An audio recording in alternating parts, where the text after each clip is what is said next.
I thought I should reflect on the title, which is Leading Growth, because in the room are the people who have to do that on behalf of the UK economy. Huge job for all of us. So today we have a chance because the world outside, although it's sunny, has its issues.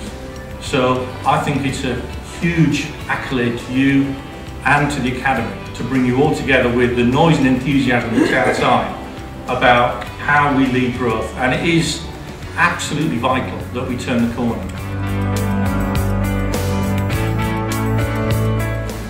Thank you, Ian, and thank you, RBS. It's the first time that our London conference has been sponsored in this way. We're delighted to be here at these great facilities, and it's down to actually an introduction about 2 years ago, which Victoria at Rotary brought about when they were changing banks to RBS. The whole thing about today and about the Academy is around entrepreneurship. And it's in the DNA of this organisation. I knew Lloyd a way back, kind of half socially, and we reconnected quite recently. Lloyd, of course, has gone on to build the most immense organisation.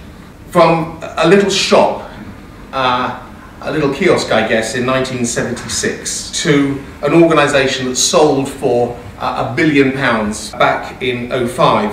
So I'm delighted he said yes to coming today. He's going to tell the story of TravelX. So ladies and gentlemen, big welcome for our first speaker, Lloyd Woodward.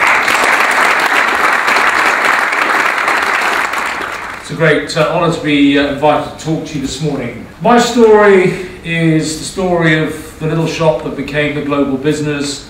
The loan I took for £25,000 to start the business. I did a deal with APAC, sold them a controlling interest for £1.055 billion. The story of the business that should never have existed, the challenger brand that today has become the establishment. But I always wanted to start my own business. And talking to a family friend one day, he agreed to lend me £25,000 to start the business. The origins of that relationship, RBS were a great supporter in helping us to buy the business that became the foundations of that business. I decided that really, if we were going to be a serious business in this market, we needed to get into airports. The then unprivatised British Airports Authority was about to finish construction of its brand new Terminal 4. Sometimes long shots come in, and we won. And we gradually built our name and our reputation, and all the time we would fight with Thomas Cook, and we would fight with Thomas Cook, and they were red in those days, and we were blue. At 4:15 a.m. on November the 8th, 2000, we exchanged contracts to acquire Thomas Cook. I think there are really sort of 4 recurring themes. Firstly, it's persistence. Secondly, I think it's about sticking to what you know and who you know.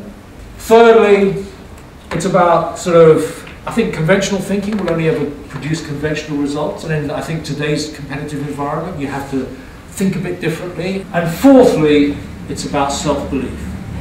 Ladies and gentlemen, thank you for listening. Thank you very much. Born under a bush, her words not mine, and abandoned in a Scots boarding school from a very early age. Destitute at the age of 18 due to father's bankruptcy. At 23, started a journey of tough decisions, lots of lessons learned, building her company, Pacific Direct, which she's now subsequently sold. And I have to say now she's very much a determined voice for the accelerated growth leaders, so very apt that she's here with us all today. Please join me in welcoming Lara Moore. Most of all, I'm going to concentrate on something very dear to me, which was my exit at Pacific Direct, which was basically a soap selling company. We sold miniature luxury toiletries to hotels, but it wasn't a smooth journey. So 2001, I came out with a lovely spanking business plan. Business is a race.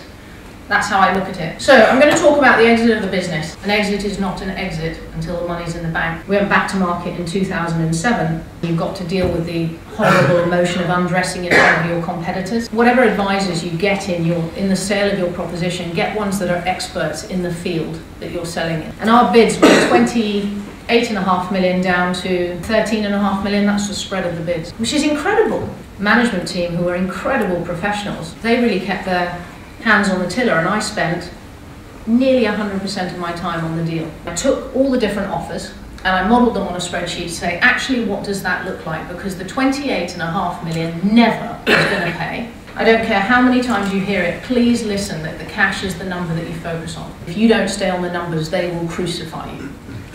So have something up your sleeve. At some stage, your consultant, your advisor, who you are paying to get this deal done, goes to the other side. At that point, you are most powerful in the deal proposition. And I said, so can you just call them back and say, if it starts with a 2, we're finished. It's done. I'll sign anything. And I made £700,000 in 5 minutes, because it's at the point when you're most powerful. I had a great bank relationship. And that's because I communicated to my bank, and I did in the end have a good business plan, and I did do what I say I was going to do. Have fun in the process and have an open ownership culture. It worked for me. It could work for you. Thank you very much. And so some background for you, look, I'm a mathematician by trade. That led me into the fund management world, and then went out and started consulting. And what people call us in to do is help them build their businesses. But in February 2007, I got all our clients in a room and I said, look, in July, the world's going to go into custard. And we'll stay there for about 5 years. It's going to be a big one, it's not going to be a small one.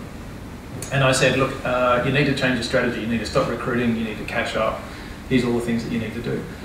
If you ever see the average statistic for selling a home in the United States, if it starts to exceed 9 months, then the whole world goes into a global recession, every time.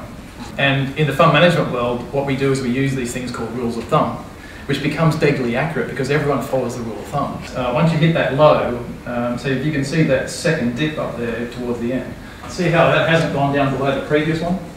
Right, so there's a rule of thumb that says that that one will never go below the previous one. And if you just do straight mathematics and put a ruler across there, that number was 91% of the way down below the other number. And so I said, look, everyone's sitting around the world at the moment going 91% of the way down, you know, you get in before it hits 100 because it's not going to hit 100, so about a week. Anyway, it was just about a week.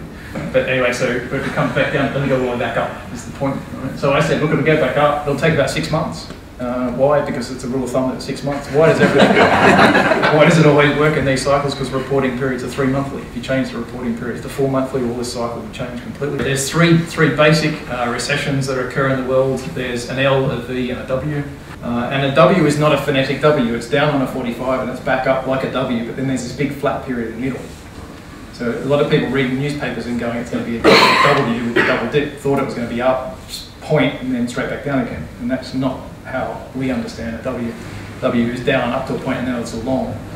So I then said, so look, here's March 09, up 6 months, September 09, add 2 years, that's September 11, back down 6 months, March 2012.